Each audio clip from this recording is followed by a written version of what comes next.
Hi friends, welcome to flower queen ஃப்ளாக்ஸுங்க. இன்றைக்கி கல்யாண வீட்டு பிரியாணி கத்திரிக்காய் குழம்பு பண்ணிடலாங்க. மரவள்ளிக்கிழங்கு பொரியலும் பண்ணிடலாங்க. ஒரு டம்ளர் அரிசி ஊற வச்சுருக்குறேங்க. அதுக்கு 2.5 உலக்க தண்ணி ஊற்றி அது ஒரு பக்கம் ஊறட்டுங்க. சாதத்தோடு இந்த குழம்பு சாப்பிடும்போது சுவையாக இருக்கும். எடுத்து அடுப்பில் வச்சு விசில் போட்டு வச்சிடலாங்க. ஹாஃப் அன் ஹவர் கழித்து பற்ற வச்சுக்கலாங்க. அடுத்ததுங்க, கத்திரிக்காய் குழம்புக்கு தேவையானதெல்லாம் எடுத்துக்கலாங்க. முழு கத்திரிக்காயை 4ஆக கட் பண்ணி அந்த காம்பு பகுதி மட்டும் கட் பண்ணிட்டுங்க. உள்ளே பார்த்துக்குங்க, புழு கத்திரிக்காயாக இருக்க போது இப்படி 4ஆக கட் பண்ணும்போது உள்ளே பார்த்துக்கோணுங்க. தண்ணியில் போட்டு வச்சிடலாங்க, இல்லைன்னா காரில் அடிச்சிடும். கத்திரிக்காயை 4ஆக கட் பண்ணிங்க. ஒரு வானொலி வச்சுங்க, நல்லெண்ணெய் சேர்த்திக்கிங்க. நான் 4-5 ஸ்பூன் நல்லெண்ணெய் சேர்த்திக்கிட்டேங்க. எண்ணெய் சூடானோன்னு எண்ணெய் சூடாட்டுங்க. அதுக்குள்ளே வந்துங்க நிலக்கல்லையும் 1 ஸ்பூன் நிலக்கல்ல 1 ஸ்பூன் எள்ளு போட்டு அரைச்சிட்டு வந்துடலாங்க. சூடானோன்னு ஜீரகம் மிளகு கொஞ்சம் தட்டி போட்டுக்கலாங்க, ஒவ்வொரு ஸ்பூனு. அதோட வெந்தயம் 1/4 ஸ்பூனுங்க.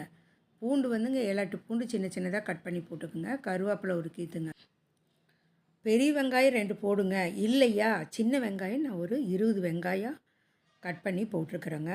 அதையும் நல்லா வணக்கலாங்க. எல்லாமே வெங்காயமெல்லாம் பாதி வணக்குனா போதுங்க, ஃபுல்லாக வணக்க வேண்டியதில்லை. மஞ்சத்தூள் 1 ஸ்பூன் போட்டுக்கலாங்க. அதோட 2 தக்காளி, பழுத்த தக்காளியை 2 தக்காளி, பெரிய தக்காளி போட்டிருக்காங்க.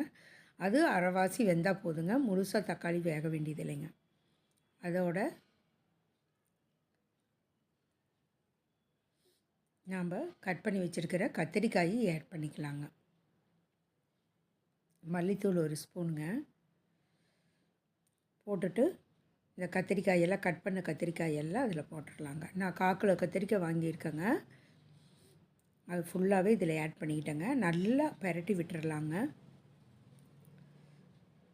கொத்தமல்லி தழை 1 ஸ்பூன் போட்டுங்க, நல்லா பெரட்டி விட்டுட்டு அப்புறமா நல்லா எண்ணெயிலேயே வதங்கட்டுங்க. சிம்மிலேயே தான் செய்யணுங்க. நாம் இதுக்கு தண்ணியெல்லாம் ஊற்ற போகிறதில்ல, சிம்மிலேயே செய்யுங்க. ஒரு டீஸ்பூன் மிளகாத்தூள் போட்டேங்க.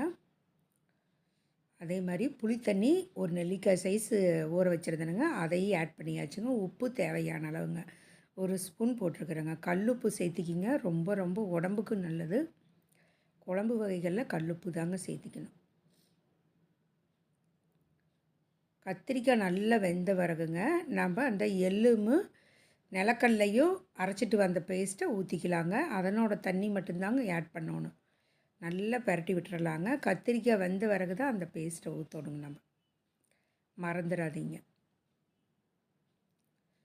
ஒரு 10 நிமிஷம் மூடி வச்சு எடுத்துக்கலாங்க. எண்ணெய் பிரிஞ்சு வரணுங்க. தலைப்புலாம் இந்த மாதிரி கொதிக்கிற நேரத்தில் கொத்தமல்லி தழை தூவிங்க, அடுப்பு ஆஃப் பண்ணி அடுப்புலேயே வச்சிடலாங்க.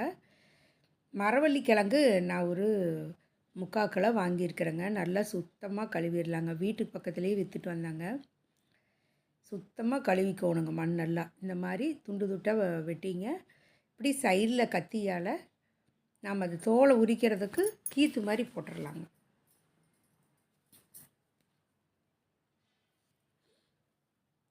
இந்த மாதிரி தோலை பூரா நீக்கிடணுங்க. நீக்கிட்டு நான் சுடுதண்ணி வந்துங்க 1/2 குண்டா எடுத்து இது பார்த்திங்களா, சுடுதண்ணி வச்சு கொதிச்சிட்ருக்குதுங்க. அதில் நம்ம இந்த கிழங்கை ஆட் பண்ணிக்கலாங்க.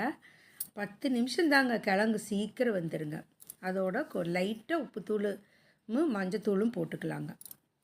அதிகமாக உப்பு போட வேண்டாங்க, கொஞ்சமாக 1/4 ஸ்பூன் உப்பும் மஞ்சத்தூள் 1/2 ஸ்பூனும் போட்டு நல்லா கொதிக்க விட்டுருங்க. கிழங்கு நல்லா வேகட்டுங்க. மூடி வச்சிடலாம். அதுக்குள்ளே தேங்காயும் 1/2 மூடி தேங்காய், சோம்பு 1 ஸ்பூன் போட்டிருக்குறேங்க. வெங்காயங்க ஒரு 20 வெங்காயம், சின்ன வெங்காயம் இருந்ததுங்க. அதையும் பூரா நான் டைசரில் கட் பண்ணிக்கிட்டேன். அதுக்குள்ளே கிழங்கு வெந்துருச்சுங்க. நல்லா பாருங்கள், இந்த மாதிரி 2ஆக பொழந்துருக்கணுங்க கிழங்கு, அப்போ தான் கிழங்கு வெந்திருக்குங்க. நாம் தாளிக்கிறதுக்கு 3/4 பாத்திலையும் எடுத்துடலாங்க. அப்புறம் தாளிக்கும்போது கொஞ்சம் 1/4 பாகம் வெந்துருங்க. அதை வந்துங்க சின்ன சின்னதாக இந்த மாதிரி கட் பண்ணி போட்டுக்கலாங்க. கத்திலேயே கட் பண்ணிக்கிங்க. கட்டர் வச்சு கத்தியில் கட் பண்ணிக்கிங்க. பூரா இந்த மாதிரி சின்ன சின்னதாக கட் பண்ணிட்டோம்னா நம்மளுக்கு வணக்கறதுக்கு நல்லா இருக்குங்க. பொரியல் மாதிரி தாங்க இது. சாயந்தர நேரம் ஸ்நாக்ஸாகவும் சாப்பிட்லாம். காய் இல்லைன்னா நம்ம இந்த மாதிரி கட் பண்ணி இதையும் சாப்பிட்டுக்கலாங்க. நம்ம பாருங்கள், வெங்காயம், பச்சை மிளகா 6 பச்சை மிளகாங்க, தேங்காயை இது பண்ணி திருகி வச்சுருக்குறேங்க. எல்லாம் ரெடி ஆயிடுச்சுங்க. ஒரு வாணலி வச்சுங்க. வாணலி சூடானோன்னா 3 டீஸ்பூன் ரீஃபைண்ட் ஆயில் விட்டுக்கலாங்க. கடுகு 1 ஸ்பூனு, கடலப்பருப்பு 1 ஸ்பூன், உளுந்தப்பருப்பு 1 ஸ்பூன் போட்டுக்கலாங்க. நல்லா பொன்னிறமாக வணங்கின பிறகு கட் பண்ணி வச்சுருக்கிற 4 பச்சை மிளகா கட் பண்ணி வச்சுருக்கிறேங்க. அதோட ஒரு கீத்து கருவேப்பிலையும் ஆட் பண்ணிக்கலாங்க. கொஞ்சம் பெருங்காயத்தூள் போட்டிங்கன்னா நல்லாயிருக்கும். நான் பச்சை மிளகாயோட ஒன்றாவே போட்டேன். சின்ன சின்னதாக இந்த மாதிரி பொடி பொடியாக கட் பண்ணிக்கிங்க. வெங்காயம் பெரிய வெங்காயம் இருந்துன்னா 2 போடுங்க. நான் சின்ன வெங்காயம் நல்லா 20 வெங்காயம் சின்ன சின்னதாக கட் பண்ணி போட்டிருக்கிறேங்க. நல்லா கண்ணாடி பதத்துக்கு வர்ற வரைக்கும் நல்லா வணக்கி விட்ருங்க. பாருங்கள், பெருங்காயத்தூள், உப்பு, சால்ட்டும் போட்டாச்சுங்க. சால்ட் போட்டு நல்லா வணக்கி விட்டுங்க. அதோட இந்த தேங்காயும் சோம்பும் கொரன்னு அரைச்சிட்டு வந்திருக்குறேங்க. அதையும் ஆட் பண்ணி அந்த பச்சை வாடை போகிற வரைக்கும் லைட்டாக வணக்கலாங்க. இது நல்லா வணக்கி விட்ட பிறகு தான் நம்ம கட் பண்ணி வச்சுருக்கிற மரவள்ளி கிழங்க இதோட ஆட் பண்ணி நல்லா பெரட்டி விட்டுறலாங்க. சோம்பு சேர்த்துறது வந்துங்க உங்களோட ஆப்ஷன் தாங்க. நான் டேஸ்ட்டுக்காக போட்டிருக்கேன். 1/2 டீஸ்பூன் இன்னும் கொஞ்சம் மிளகாத்தூள் போட்டிங்கன்னா இன்னும் கொஞ்சம் காரத்தன்மை இருக்குங்க. பச்சை மிளகாயோட கொஞ்சம் மிளகாத்தூளுங்க. ரெடி ஆயிடுச்சுங்க. கொத்தமல்லி தழை தூவி மூடிடலாங்க. இறக்கி வேறு பவுலில் மாற்றிக்கலாங்க. இந்த வீடியோ பிடிச்சிருந்துன்னா லைக் பண்ணுங்கள், ஷேர் பண்ணுங்கள், கமெண்ட் பண்ணுங்கள். மறக்காமல் பெல் பட்டனை கிளிக் பண்ணுங்கள். சப்ஸ்கிரைப் பண்ணாதவங்கள சப்ஸ்கிரைப் பண்ணி